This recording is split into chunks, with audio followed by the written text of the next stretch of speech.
Pak Bupati bertanggung jawab sepenuhnya untuk kegiatan pengajian, kegiatan olahraga, kesenian, impik, monggo jalan terus. Tapi aja kelalen, protokol kesehatan harus dijaga, jangan sampai tidak dipakai, harus. Menurut keyakinannya Pak Bupati, sing jenenge penyakit COVID niku pilek ya COVID, batuk ya COVID,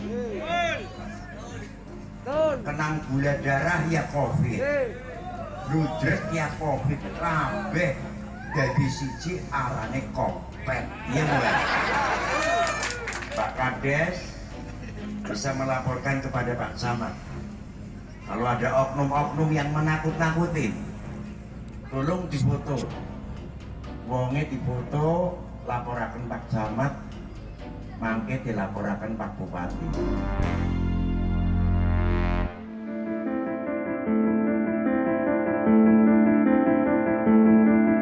Video Bupati Banjarnegara Budi Sarwono ini viral dan Pak Bupati mengatakan supaya warga tidak perlu takut untuk menggelar kegiatan kumpul-kumpul di tengah angka penyebaran corona yang melesat. Nah, Pak Budi mungkin bisa dijelaskan ini maksudnya seperti apa maksud dari statement Anda tadi gitu Pak Budi. Oke, perlu saya jelaskan. Saya selaku kepala daerah atau Bupati Banjarnegara punya kewajiban untuk melaksanakan arahan Presiden yang dituangkan dalam Imendagri. Saat ini Imendagri nomor 14 sudah diperpanjang sampai dengan tanggal 5 Juni.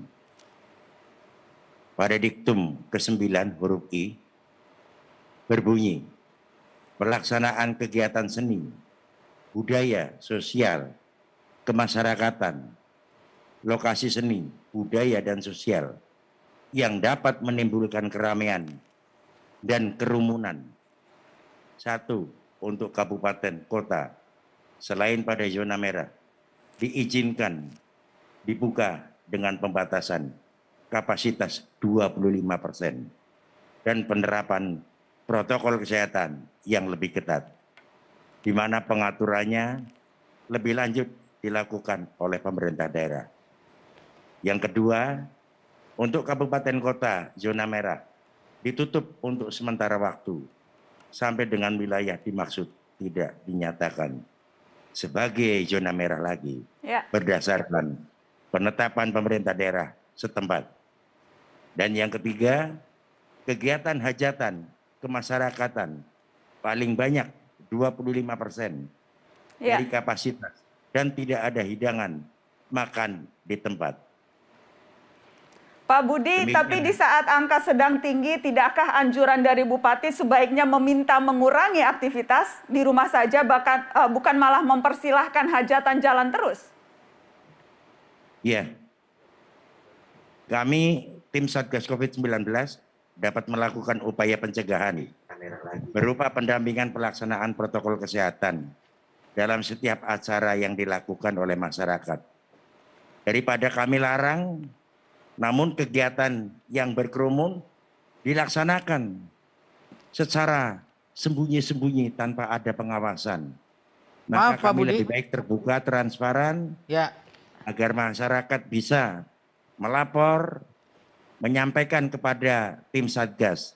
Jadi kita pendampingannya biar jelas gitu Mbak. Iya, Pak Budi, tapi tadi di video yang viral itu pun pada saat Anda mengumumkan boleh gitu, memberikan semangat semuanya boleh melakukan kegiatan, masker Anda juga melorot tuh Pak Budi, prokesnya nggak jalan juga tuh.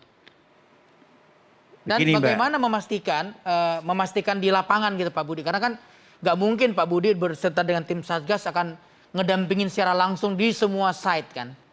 Memastikan orang tuh pakai masker, jaga jarak dan lain-lain itu gimana Pak?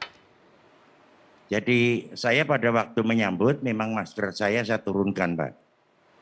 Setelah selesai menyambut, saya naikkan kembali. Itu Dok. Ya, tapi itu salah Pak. Seharusnya nggak boleh begitu Pak.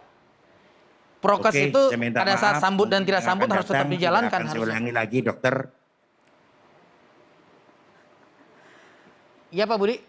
Ya, Pak Budi, saya mau konfirmasi juga. Anda tadi di video itu bilang semua penyakit di COVID kan?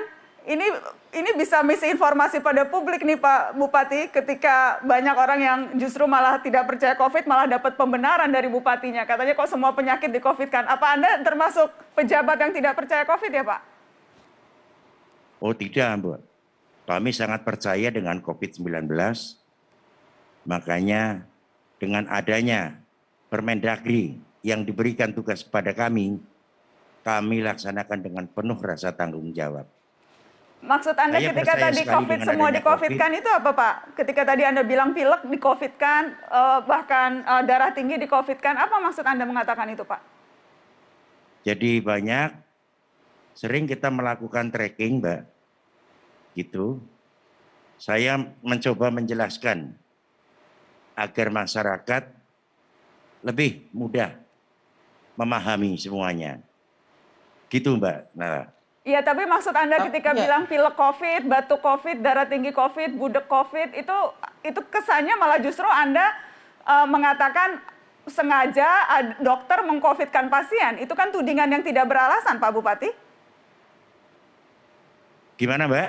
Ketika Anda mengatakan semuanya di-COVID-kan begitu, itu kan tudingan yang tidak beralasan, Pak.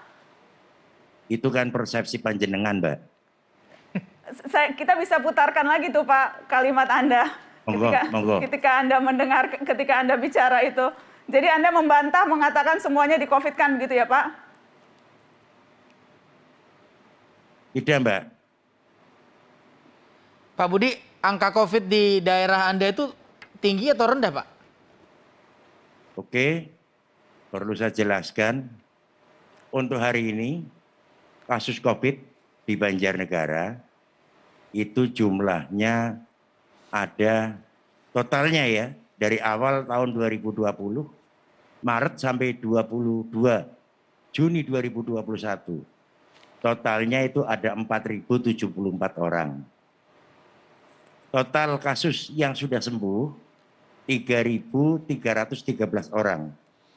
Atau untuk persentasenya yang sembuh itu 81,3%.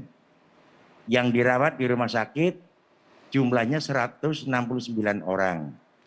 Yang masih menjalani isolasi mandiri itu 352 orang. Itu akumulatif, Mas. Ya. Jumlah 14 hari. Jadi saat Dari ini kalau kondisi real Pak, kalau kondisi real kurang lebih 1.050.000 orang.